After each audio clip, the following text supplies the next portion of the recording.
listening to another episode of the Coaster101 podcast, and if you've been following along with Theme Park Internet this week, you will notice that Six Flags Great Adventure has put out some huge news. Huge. And fortunately for us, I'm going to give you a little bit of inside baseball. We booked this podcast interview several weeks ago, and, we scheduled it, and it just so happened that yesterday, Six Flags Great Adventure broke Theme Park Internet. And fortunately, with that interview we scheduled weeks ago, I'm able to bring in Ryan Eldredge, who is the PR manager, regional PR manager for Six Flags Great Adventure, also Dorney Park. But Ryan, welcome back to the Coaster 101 podcast. Thank you, man. It's great to be on with you. Good to see you again. I don't know if your audience will be able to see us, but I got to see you at Great Adventure last year. So yes, we're seeing each other in 2026, and it's good to be on, man. It is. This is one of those things, we talk to these people on this podcast, and given the nature of how internet friendships and things like that work, you don't know necessarily when you're going to meet somebody in person for the first time. And, we had you back on, it was probably a couple years ago at this point, to talk all things Iron Menace at Dorney Park. Yeah. But fortunately, like you mentioned, you and we got to actually meet face to face, shake hands, be in each other's physical non-Zoom room presence, which was pretty cool. And, you were so kind when I was at the park. I was there. I was talking to park manager Mike Fannell. He was like, "Hey, you want to go ride Flash? I've not ridden Flash." And you were like, "Yeah, I've ridden Flash. I'll hold your bag." So you were so kind to be the quote unquote bag lady for us, and that was a great time at Great Adventure. So I'm glad we got to make that happen. Before we kind of get talking into all things Great Adventure, though, let's talk about you. I mean, in the last, again, since Dorney Park opened Iron Menace, you've taken on a new park, a new role. Kind of what's going on in the world of Ryan Eldredge right now? What's going on with your role? So, I mean, it's pretty incredible. So, 2024 was a huge year for Dorney Park. It was a really big year for me personally and professionally. And so you get to October of 2024 and you're like, man, I can get through Haunt and we can kind of kick back on this year, celebrate, look back on it and say, man, what a job, because we had a historic year at Dorney Park. Not just because of Iron Menace, but we had a fantastic team. So you're just like, man, this has been a great year, 2024. And then we get the news of the merger. And over the next 2 months, there's a lot of conversation about what's happening and who's going where and what's the structure going to look like and all these different things. And it turns out over the course of those 2 months, I find out that I've been promoted into a regional role where I get to look after not just Dorney Park, but also Great Adventure and Wild Safari and Hurricane Harbor, New Jersey and Savannah Sunset Resort. And then we'll get to contribute on some other projects happening around the East region. At that time, Quantum Accelerator was one of those, kicked in and helped out a little bit on Rapterra. So it was just whoa, a big shock. I obviously grew up around the Philadelphia region, so getting Great Adventure was something that was special in that I had great memories of the park growing up. I'm a huge Batman fan, so Great Adventure, Batman go together, and so I'm just thinking, okay, what am I going to do? And of course, as everyone knows who's in the coaster industry, a legacy ride was scheduled to be demolished at that time. So my first effective date on property really was around January 7th of 2025. At that point, cat's out the bag. Any chances for last rides are over. All of that stuff, it's off the rails. I mean, we're going 130 miles an hour. I had about a month on the job before King Dakar came down. And then I had maybe another month before we had to open the Flash vertical velocity. So talk about hitting the ground running. I'd say hitting the ground, rolling across the pavement, getting dragged by an 18-wheeler. But survived those first 2 months at full speed and really got to dig into the park a lot last year. Like you said, it's a great park. So many great memories have been made here, not just by me, but also people from the region, people from across the world, because it has that type of reach at Great Adventure. And as we kind of got into the summer, you finally start to get your feet under you. You start to implement some things. And by the end of the year, we had a really brilliant Fright Fest here at Great Adventure, and I thought that was great. And at the same time, you're just trying to hold on at Dorney Park. It's like we had a great year in 2024. We want to maintain that energy. We had a big water park project last year, and so you're trying to figure out, how do I do public relations for both? It was a unique challenge, but as we're getting into this year, feeling really good about it, and we've got some exciting things happening at Great Adventure and exciting things happening at Dorney Park. And just kind of finally getting structures in place where we can tell our story effectively. I think that's what you're going to see this year out of Great Adventure. It's something you've seen from Dorney with me, going all the way back to 2022. But I'm excited, I think, more than anything, to have the connections in place to actually be able to effectively tell stories at Great Adventure. And, bless the company, they're giving me that discretion and that ability to do that this year, which I think is really exciting. That's awesome. I love it. We got to go back and we got to talk Flash a little bit, just because that was, of all the roller coasters, I didn't ride a ton of new to me roller coasters last year, but Flash, that experience blew me away. I think the hang time on that stall was something I've never really experienced, or not even to that extent. How was guest feedback for the Flash, and then every?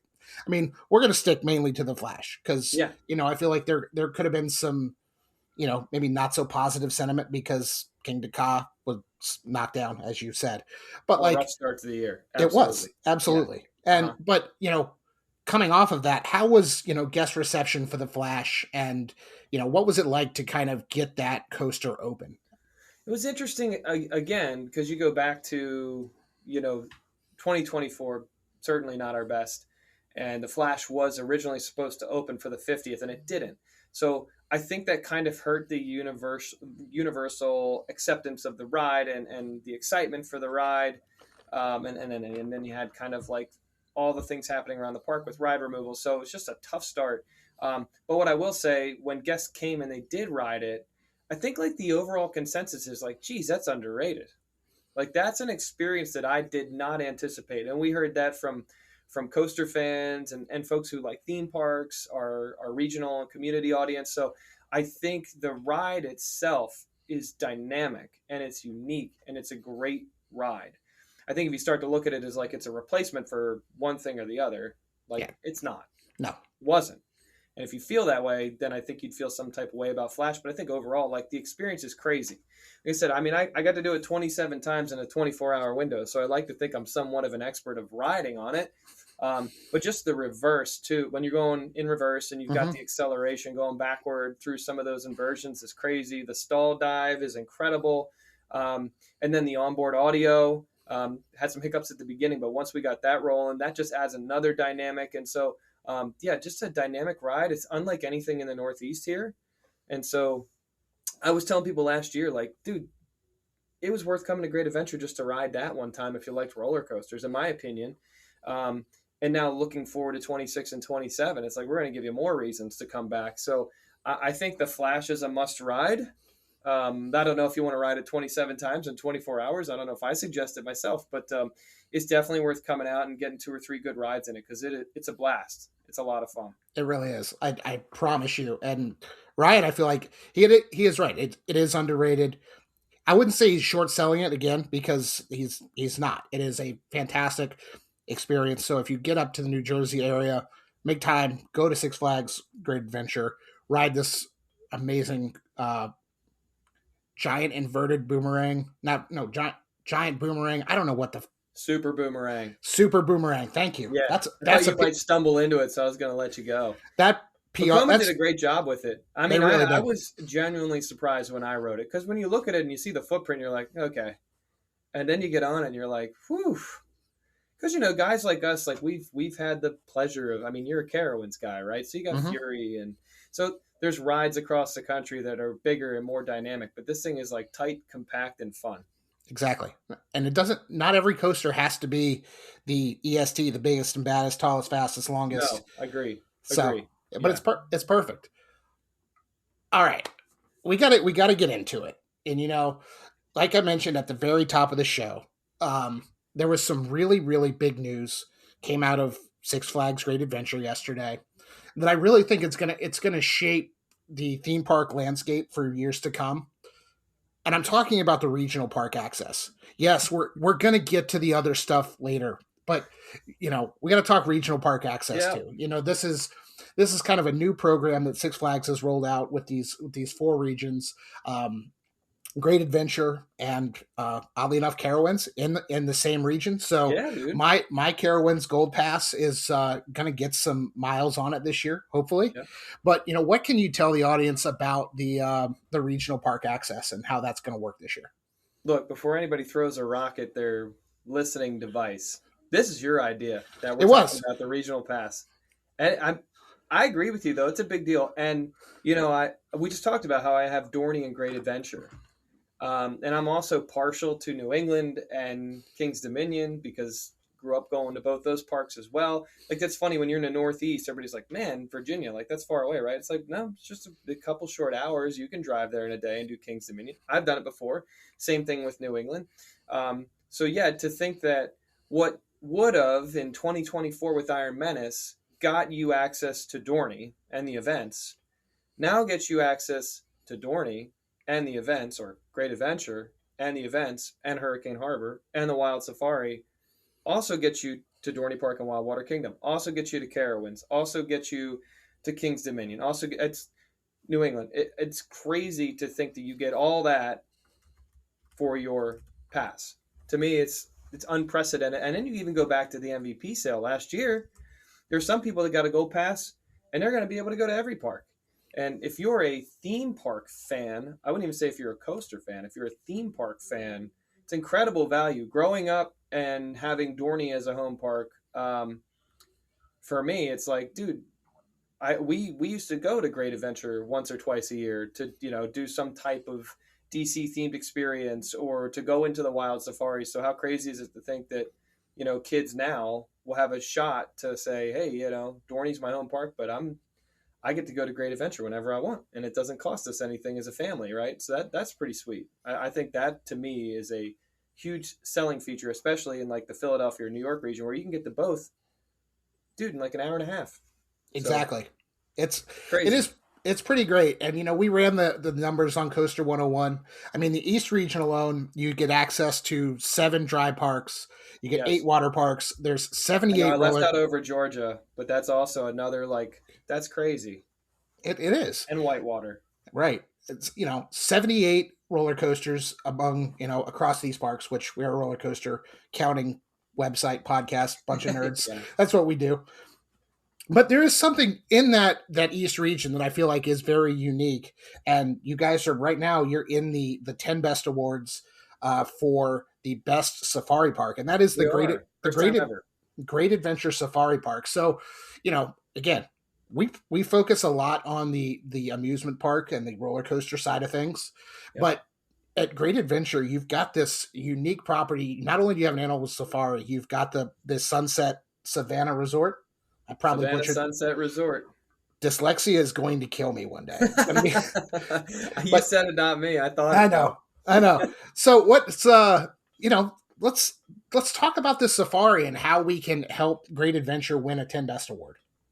So the one thing that I will say about the Wild Safari, outside of the typical pitch, which is you got 1,200 animals, over 350 acres, in a unique experience in a safari truck. The other thing that I always tell people that you don't really understand as a guest is that team is incredible, and they care so much about the animals in that property. I would put that Wild Safari team up against anyone for their passion. They love what they do, and they have supported me every step of the way. It's why they had a really great year last year, um, because of their willingness to help me storytell. And with those stories, on top of the safari and just all the experiences, I mean, if you want to see tigers, lions, bears, oh my, I had to add that. There's no better place in our region because you're getting to see them in large spaces where they're comfortable, where they're happy. A lot of them have babes every year. Last year we had a media star, Coral the giraffe. Her story blew up. She had a physical disability when she was born. Our team was able to rehab her, get her to have a successful and healthy life. And because she was hand fed and raised by our team, she loves people. So she's big on like getting in front of the camera and coming over to people. And so we've got a lot of other stars like that too. Two bear cubs last year, a handful of zebra foals, other giraffes on the way. And so we're getting into baby season right now, baby kangaroos, baby black buck. And so we're just, we like love this time of year, but the safari is incredible. And I think for me coming over here, you think about all the thrills. I honestly didn't really put a whole lot of thought into like, okay, cool, now you have this job and now you get to talk about the safari. But then once you start, you're like almost like you're addicted to it because it's so cool. And the space is so incredible. Like, there's some days where I get to take my car through it in order to get to Savannah Sunset Resort, which is tucked in the middle. Another great experience. If people get a chance, I would encourage them to check it out. There's a litany of things to do once you're up there. They feed you. You're in a glamping style tent, which is made by Bush Tech, and they actually set up safaris in Africa. So it's a very unique experience. You're literally in the middle of the safari, and you can see animals from your back deck or your room. You can hear the lions in the morning. Part of the reason why it's called Savannah Sunset is because the sunsets are incredible. We've got a fire pit. There's different games. We have live bands up there. So just overall, that part of the property to me is special, incredible, and worth a visit. For sure. And I'm looking online. You think like Great Adventure itself. It's 160 acres thereabouts. The park itself. Yeah, park's huge too. The park is huge. The safari portion of Six Flags Great Adventure, the Wild Safari Adventure, is more than double the size of Great Adventure. It's like it is absurd how much land that is out there in the Jackson Township of New Jersey where all of this is happening. Yeah. So this is we'll put the link to the 10 best awards. Yeah, it'd be great if folks could vote, man, because it's not about me, and it's not even really about Six Flags. For me, I just want it for the team because of all the work that they put into it and the work that I get to see day to day. I mean, they did a procedure. It was a hernia, but it was a little more severe than that. I'm underselling it, but it was on one of our larger hoofstock animals, and they saved its life, and they were like so like emotionally proud of that. And that's just like those little things. That's for me. If you got no other sales pitch, like for that team alone, it's worth the vote. We would appreciate it. I know they would. Yeah, absolutely. So 10best.com or Google 10 best safari park. You'll find it. We'll link it in the show notes. All that good stuff. We're toward the bottom. Third up from the bottom. Alphabetically. Keep scrolling. Yeah. All right.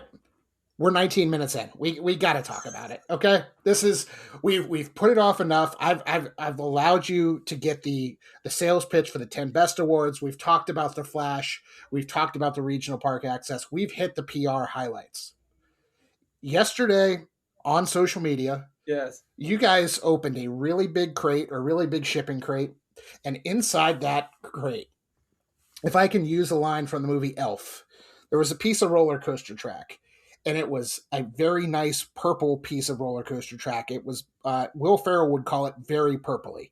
Purpley. And this is for what I'm pulling this information from a Six Flags press release that 2024. 2024. You know exactly what I'm talking about. I know what it is. This is a record-breaking launch coaster that is coming to Six Flags Great Adventure. Yes. All right. There's all sorts of cool things that go into like content creation, and I work marketing in my full-time job. So it's like, okay, when you find out that, there's a big shipping container and somebody's got to be there to cut the lock off this thing, that's the point of the content. And you're creating this. When did you know that like this crate was going to be at the park? Like how much advance notice did you have? So I had a really good idea last week, but you're always leery because things have to go through a variety of processes. I feel like if I say the two that they are, then people know even more about it than they already do, which they already know a lot. But it's got to go through some processes once it's on U.S. soil. And so you're just kind of waiting so that they release it. And then you're like, okay, now they released it. What order is it coming? Because there's columns in some of them. There's components in some of these crates. So, or shipping containers. And so you're just saying, all right, well, which one is it going to be in? What day is it going to get here? What time? So effectively, we knew within 100% margin of error about 24 hours in advance. So at that, which, dude, I live for that, by the way. Um, I know it's stressful, but I kind of live for the stress. But I mean, don't talk to me right after because I probably need a Diet Coke and a nice lawn chair after. But I kind of live for it. So once we find out it's 24 hours in advance, then it's like, okay, we've already had conversations. Whether it's like, I always try to pull in. I'm a creative at heart, and I love videography, cinematography, and photography. So I'm always like, I know I'm not the best. So I like to try to pull in people who I know are better, as good, or offer a really unique perspective for these things because I know that the kind of content they're going to get will only make mine look better. So then I mean, we've already kind of put those wheels in motion a little bit, but it's making those calls and confirming and saying, dude, can you be off work? Because most of them work other jobs. Can you be off work tomorrow? I think it's going to get here at 6, 7, 8, 9, 10, 11 a.m. whatever it is. Mm-hmm. And it's like, and then when it gets here, I don't know how long it's going to take for the crew to actually unload it because we've got a massive crane that has to do this work. And you got the operator and you got the maintenance team, you got all these different things. So you're just like, oh, dude, what is this going to take? So 24 hours out, you're doing all these conversations, having conversations with Mike about, does he want to be there? What does he need? Talking to safety and security about, okay, how do we get them in? Gate access, because, a lot of the guys coming to help me aren't employees. Hard hats. What do we need? Boots, all these different things, right? Can we fly drone? Can we not fly drone? What do we need? What permissions do we need? So all that happens in 24 hours. And then you get there the morning of and you're just, man, I hope it comes today because you really don't know because you're usually working with a logistics company. So all that work goes into it. And the payoff yesterday, man, it was like spot on. So shout out to my maintenance team. Steven, our manager, is the guy has been like my point of contact. Like every day we're talking like, what are we doing? When's it coming? What's the next step? What do our milestones look like? Those relationships are critical when you're talking about doing something like this and making sure that you've got it captured. I also like to think of the park. I think there's kind of like this deviation between like we're a business and a brand, and this is how we run social media, and this is how we storytell, or I'm a content creator, and this is how I run businesses, and this is how I storytell. The way I've always seen it, and I did this with Dorney, with Iron Menace, is we're a content creator. We're not a business. I know we're a business. But I like it when our content reflects more of a storytelling or more of a reflection of as a creator. And when we share, we're not just sharing with legacy media or businesses, we're sharing with content creators. So I think that change for my parks has been huge. And so then when we get to the day of and we film it, because everybody, that's a process. That's a 2.5, 3 hour process to film it and make sure we're getting all the shots we want. And what's the selection look like? And then we had partners there. So did they get everything they needed? You get done and then just right to my office and 4 hours of just door closed, quiet. I need to edit the B-roll. We're going to pick through the video. We have selects for the photos. If the photo's mine, I'm going to treat it. If it's theirs, we're going to talk about them treating it. Are we taking it through Lightroom? What does it look like? What aesthetic do we need? Because it was cloudy yesterday, which isn't always optimal, but it kind of worked for this purple track because then it popped, I thought, on the gray. Mm-hmm. And then it's like, okay, so then you've got an advisory. And for me, it was already pre-written because I knew we were going to do it, right? So the advisory, making sure we've got that buttoned up, you're putting it out, making sure that your asset kit is correct. And then the same thing with social media, reviewing all that content. It's a lot of work. But then you get done, end of the night, like I said, man, crack a cold Diet Coke, grab a lawn chair, and then sit back and watch the show. Cool. Listen, and then you get to come on a podcast the next day where you get to like relive it, and you're like, I'm reliving it. You're basking in the story a little bit. It's great. It's fresh right now. All right, and I know. Listen, if you're listening to this podcast, you know the drill. I'm a content creator. I am a quote sometimes media member. I'm going to ask the questions. Ryan's going to give me answers that are not really answers, but bear with us because I am going to ask the questions. Hey now. No, that's the name of the game. And like, It and is. I get it. I totally get it. You get it. And people are like, well, why can't you tell me every detail about this? Because Ryan, as a business that's also doubling as a content creator, you've got a Yep. story and a narrative that you want to tell, and you want to do that at your speed. I get that. There's that. There's also the one thing I tell people too is, um, it's in the title. So the title says public relations. In order to disseminate information to the public, I need 100% alignment, Hmm. not 99%, not 98%, not 50%, 100%. So if we're 99% locked in and there's still a 1% about any of the things that someone's asked about, it makes it hard to go 120 miles an hour, 100% into something like an announcement, a teaser campaign. So any little thing that you could possibly think of, if it's not 100% locked in, it makes it a little bit slower to get off the start. So I think that's the misnomer, is that like I just come out as soon as I find something out and I can just spill it. I need to make sure that all of our stakeholders are bought in. There's a lot of different parties that go into it. Maintenance and operations are probably two people think of. There's also the greater marketing team. Everybody does Hmm. something a little bit different. Everybody has to be ready, and then also the website. You've got all those folks there too that have to be ready to receive the increased traffic, and where are we pushing them and where are they going. So there's a lot of work that goes into it. Yeah, if you did it the other way, you'd be a somebody on Reddit or a coaster blog. That's how that works. Yeah, yeah. Self Well, it's dunking on chaotic. myself a little bit. It's fine It's chaotic. Yeah, you want to avoid. I mean, it's different when you're an individual. for sure. When you're a business, chaos isn't necessarily a selling feature. 100%. Yeah. So this is, I believe, Evan on our team. He visited the park Evan Shaw, last. I know him. Yep, Evan visited the park. You kind of you let him behind a fence allegedly. I think you were with him. You didn't let him We back there did. by himself. He Yes. can't. Yep. Needs adult supervision. He does. So this is kind of back in the vicinity of the park, kind of over there near Superman. You can kind of see it from the parking lot. Yep. This big giant field. That's going to be where this coaster is located. Yeah. That much we can talk about. Yep. It's adjacent to where King Dakar was. Adjacent to So if where. you're coming out of the boardwalk area through all the game section and you looked to your right and there was an entrance to the Golden Kingdom and that's how you would have gone to King Dakar. Then there was Twister and Green Lantern. It's right there. So it's almost more in Green Lantern's plot Okay. than anything else. All right. So I'm going to hit you with some yes or no type questions. Cool. This coaster, when it opens, it will open in 2027. That Yeah. is that is the opening year, Yes.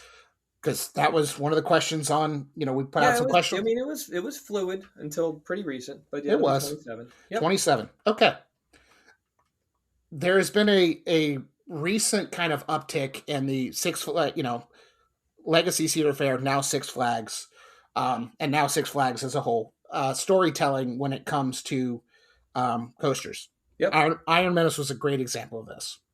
Will this coaster, when it opens, will it have some sort of backstory and theme? Yes. Okay. Yes. It will. It will. And I think you're spot on. It's critical for us. I mean, it's critical for me. I'm a storyteller, so I push really hard to make sure that we've got some type of story. But it's kind of goes back to what you said. So for Cedar Fair and now Six Flags, we are tying theming for these big new marvelous attractions into the area in which they inhabit so that the experience spreads beyond the track. So that it's not just a ride for those of us who can ride, it's an experience for the whole family. So with Iron Menace, you saw that intentionality with sight lines and where's mom going to sit while she's holding your bags, right? Or where can dad be if he is physically unable to ride, that he can still watch you on the drop right from the midway, right next to the ride? And what's the theming like? Are they getting the same experience even if they're not on the ride? And if you're in the queue, are you feeling the vibes of an old steel mill? So you're going to see that stuff here with this ride as well. And I think a vast majority of rides coming across the portfolio over the next several years. I mean, they did it. I mean, they did it too with the Gold Rusher over Georgia. Mm-hmm. There's a very intentional theming behind that, and I know just from being in New England, Quantum Accelerator has some of that too. So we'll just we'll just kind of continue. I mean, it might just be that it gets put in an existing space and it's accenting that. It's leaning into that already. But Okay. I think you'll see a lot more of that. Okay. Well, you mentioned and again, I'm not trying to break news. I'm not trying to get you to leak anything you don't want to leak. We You need can't get me anyway. Go for it. here. You're right. The area that it's in. Are we going to see a retheme of that area, or is it going to, as you said, kind of accentuate the area that it's currently in? Yeah, there's nothing that I'm ready to announce on that just yet, but we are very, very close to disseminating information related to theming in that area. So you're probably about 2 weeks too fast, but we're extremely close to letting people know. And I think part of the reason maybe we haven't spilled the beans on that yet is because we've got some exciting things coming for 2026 that we are getting aligned on and Mm-hmm. that we'll be announcing along with that very soon. So Perfect. I'd say stay tuned. It's gonna happen here shortly. Yes, and we are going to talk 2026 as well. Like that will be one further thing. Again, when you break the internet with the combination of regional park access and big shiny purpley piece of roller coaster track, we gotta get the highlights out of the way. I know. I told somebody I feel like I've had something every week for like the last 3 weeks, and like we're not even in the heart of it yet. Like we've got more here for March. I love it. So And then, I'm sure you will point me in a direction of the internet that is not maybe officially sanctioned information. okay. Um, this roller coaster it is manufactured by what I'm going to refer to as a German manufacturer who most Americans can't figure out how to pronounce the name. Is that correct? So yeah, we did talk about this a little bit off the pod. What I'll say is that if they are seeing it online, it's a good chance they've already confirmed it themselves. I think it's one of those like worst kept secrets. But I think for me, it's like I don't necessarily like to iterate it or put it out there until we're ready to make the full announcement. But we're working with an incredible team that I think is very recognizable. And we've already had communications with them about how to better storytell around this thing. So I'm excited to work with them. But yeah, there's stuff out there even as it pertained to the track. I know people who love roller coasters already know just by looking at it, and Mm-hmm. that's great. I mean, I'm glad they know, and hopefully they're excited about it. Yeah, and if that organization who you've been talking to is the organization that we all know or know with air quotes, they've been on a heater recently. So you guys Yeah, you're working with a good one. yeah. I love that you're fully bought into the bit of not even saying it. That's No, listen, hilarious. I right? appreciate it. Yeah, man. I know the game. I know that you because there's nothing that bothers me more in this hobby. If I can be frank, and to our listening audience, who's like, why don't Frank. you guys leak things? And it's like I like being part of the marketing and the teasers. It's like everybody knew in this age of town hall meetings and government clearance and people filing freedom of information act requests. Like everybody's got to know everything now, and it's like Yeah, let us play the game, dude. Like come on, just have some yeah, fun. That's the case not just with you guys. I mean, there's things we can talk about off the podcast that happened at your other park that didn't see the light of day but made it to a town hall meeting. it happens. It does. All right. All right. Here's is there anything that you can tell us about this launch coaster other than it's a record breaking launch coaster, it's purple, and where it's going to be? Other Yeah, than other than guests are going to love it. Anything you want to tell us? yeah. I think we hit on a couple of them. The one I want to start with actually, it's funny. I just talked to People today, which is more online. That used to be a magazine when we were younger. You go People magazine is a big deal. But the one thing that I will say is you keep saying record breaking launch, and that sounds like one record. It's multiple. So I think that's an important note about this ride. I think the second thing, which is obvious, is that there's nothing else like it. 2026 is going to be And I think we love that here at Great Adventure. We like to be like the leaders in innovation. And sorry, I looked at Nitro while I said it because it's behind me. But leaders of innovation, and we like to do things that have never been done before. The one thing that I did mention in a walkthrough, I did a construction walkthrough not too long ago, is that it is longer and larger than King Dakar, which sat adjacent to it at one point. So um, I think some people will, I guess what your definition of larger is, subject to what your interpretation of that word actually is. But in terms of surface area and then overall track length, it will be larger. So I think that's a good note. I don't know if here's the thing. It's not going to make some people feel better because some people had an emotional connection to King Dakar, which I understand, which is why I'm very careful not to say that it's the replacement for King Dakar, because the reality is if you love something, if you ever had anything you've loved, usually for me it's dogs. It's Mm-hmm. what I think of when someone says if you love something and you lost something, you don't ever really replace, one of your best friends, right? So Mm-hmm. um, it's the same thing with an experience or a car. If you've ever had a car that you really loved, you know what that's like. So it's not a replacement, but I think it will replace some of the thrills that came along with King Dakar. And I do think that it is an exciting um, change for our park to be moving forward boldly like we haven't in quite some time. So I'm excited for the ride, quite frankly, and I think there'll be a lot coming out over the next few months here that's a little more informative for folks. Like I said, when we announce the theme, which will be soonish, I think they'll get some more information, and we'll just keep letting it fall drip by drip here. Hey, we'll we'll have the faucet near us. We'll keep an eye on it. So, Look, and I the, know everybody can only pay attention for 10 seconds, and I'm certainly in that category because we're all on social media so much. So I'm just trying to hold it. Just trying to think of, what fits into 10 seconds. And so we release about 10 seconds worth of information every week. yeah, I'm and kidding. I'm kidding. But that's, I I mean, know. that's how my brain works. So Listen, right there with you. And this is, I mean, I want to.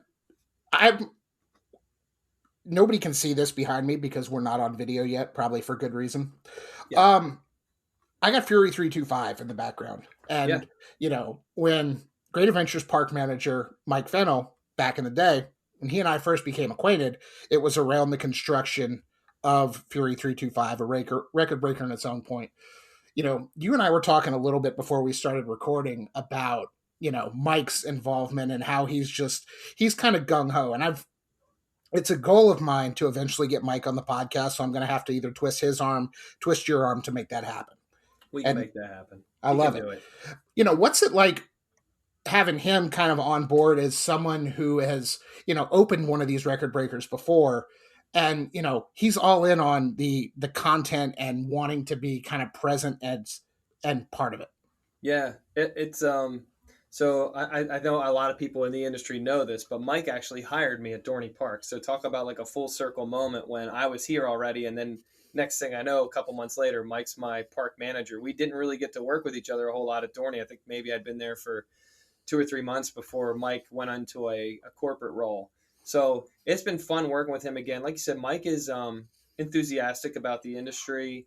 He brings a lot of positive energy to the park, which I think has been needed.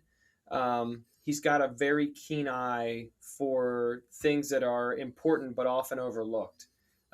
Things like paint and landscaping and the guest experience when you're getting your food and you're getting your drinks, and Mike's very diligent watching that stuff. I think what stood out to me yesterday, because you got to remember this is my first time opening something large with Mike. I think the thing I opened with Mike was Alfundo's house at Dorney. This is my first time opening a roller coaster with Mike, and he was intentional about getting here early in the morning and being with us on the site and being present to help us cut the lock and being present to stand there and talk about the content we're getting. He's genuinely interested in like what we're doing, the story that I'm telling. Him and I talk every day, and so to me, that's leadership. And Mike's just a good human, and he's fun to work with. Like you said, he knows the game, and he's enthusiastic about theme parks. So I'm having a great time working with him, and it's reminiscent when we did Iron Menace. Jessica, who is now the East Region's general manager, we do the same thing. We'd be out there late at night, chopping it up, shooting video. And I did media training with Jess, and she did some of her first interviews on camera as a GM. And so it reminds me of that again, just kind of like that camaraderie you build with your park leader, and how important your relationship is, and how that kind of can trickle down through the park when you start telling stories well and they're a part of it. So it's been exciting to do that with Mike and get started. I was impressed yesterday with him being out there at 6 a.m. because, like, it hurts. You got to wake up at 4:30 to get out here and get ready. And I mean, we all would do it because we're all coaster people. Mm-hmm. But he does. I mean, he's here all the time, so I I love thought it. that was special. That's fantastic. All right, we've talked about 2027, but before we wrap this up, we're firmly in 2026. Like, we are barreling ahead towards opening day at Six Flags Great Adventure, which you're going to have to remind me. I know we've got the big list on Coaster 101, but what is opening day?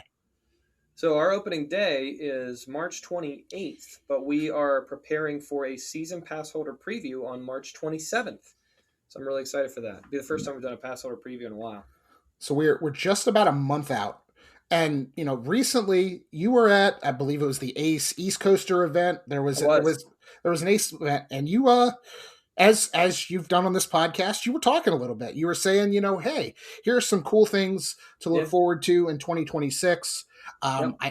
Let's dive into those a little bit. I know there was some news about Six Flags Great Adventures Log Flume that's coming back, right? Yes, you got to be back online. They're doing some work with it right now. Just another, kind of really not routine, but just bringing it up to modernization and standardizing some of the things that make it such a fantastic ride so that it can run well past 2026. So it will be ready, not on opening day in May when it's not, 50 degrees in New Jersey. But on top of that, some great events returning. So Oktoberfest will be back, which I'm really excited about. I mean, Chef Jeremy kind of did food last year, but it didn't really have much more than that. So to bring it back fully, I think will be really exciting. That will accompany a fountain stage, which will be offering programming throughout the season. So we've kind of got this enhanced entertainment throughout the park for the whole season. I'm really excited about that. Heroes and Villains will be back. That was a really successful event with DC characters and heroes. And so as far as events and entertainment, there's going to be a lot this year. I should mention Safari Spring Break Celebration will be new. It'll run through March 28th through April 12th.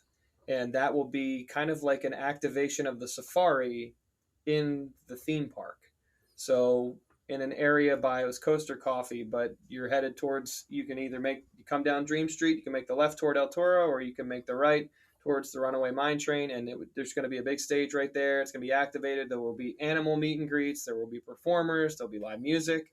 So we're excited to do that, and it kind of coincides with us bringing back Safari Off-Road Adventure as a ride, leaving the theme park and taking you for free, taking you to the safari. So we'll still have base camp for folks that have kind of gotten accustomed to that, where you drive in, you park, and you go right into base camp, which takes you to the safari. Now you can go to the theme park and then you'll leave from there. So that's an important thing.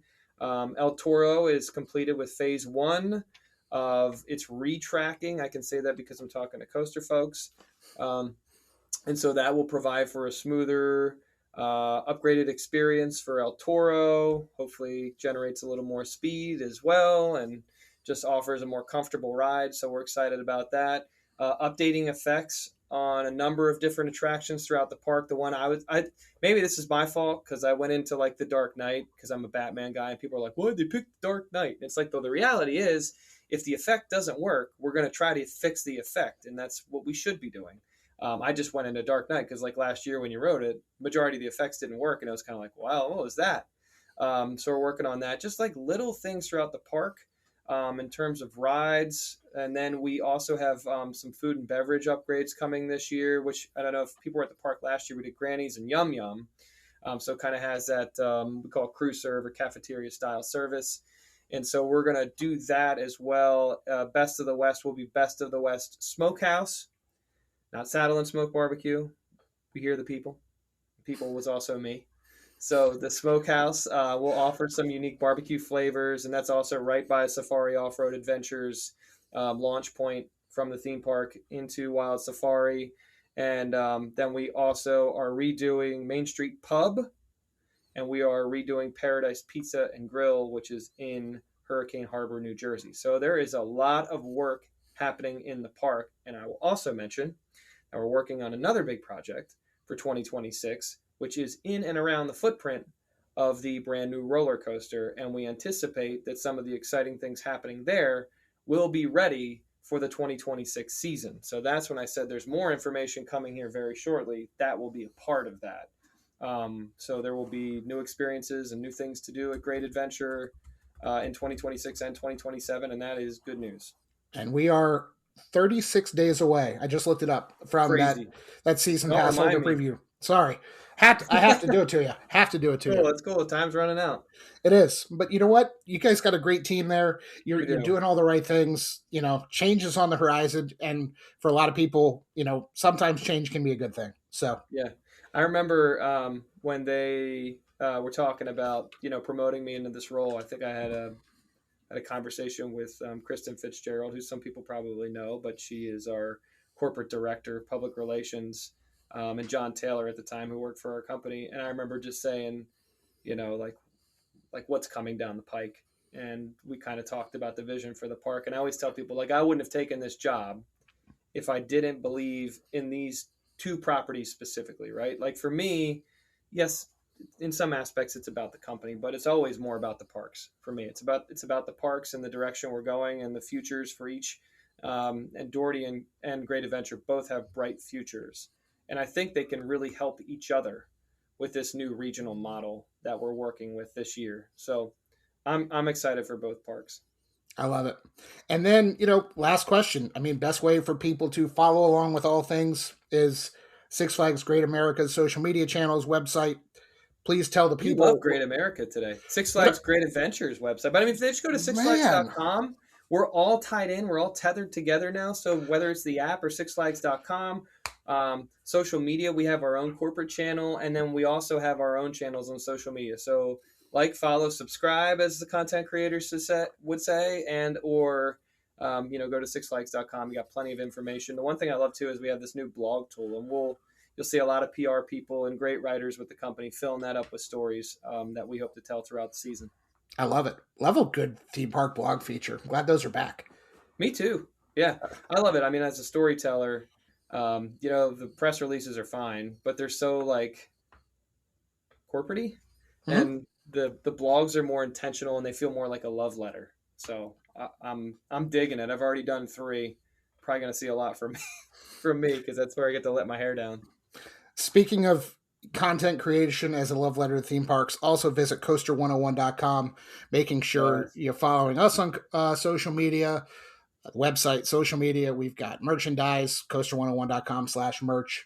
And if you're listening, make sure you're liking, subscribing, smashing that follow button, if you will. There you go. Telling all your friends to listen, leaving us reviews, because the more audience we continue to build up, the more times we're going to get great guests like Ryan who are going to answer questions, but not really answer questions, but that's okay. Hey, now. Wait, no, he really did. That's the point. Call me back in a month. I will. Absolutely. You're welcome anytime. Last question I've got for you.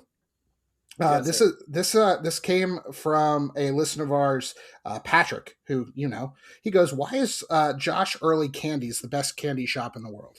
My Lord. It's the best candy because it is, you could probably bike there from Dorney Park, but it's just melt in your mouth, good stuff. And if I can advocate for anything, it's that if you do go to Dorney Park, just find your way over there, put it in your GPS and nav your way over there. And the white chocolate for me, second to none. So you got to check it out. This has not been sponsored content for Josh Early Candies. I'm sponsored for content. I love it. That's going to do it for this week's episode of the Coaster101 podcast.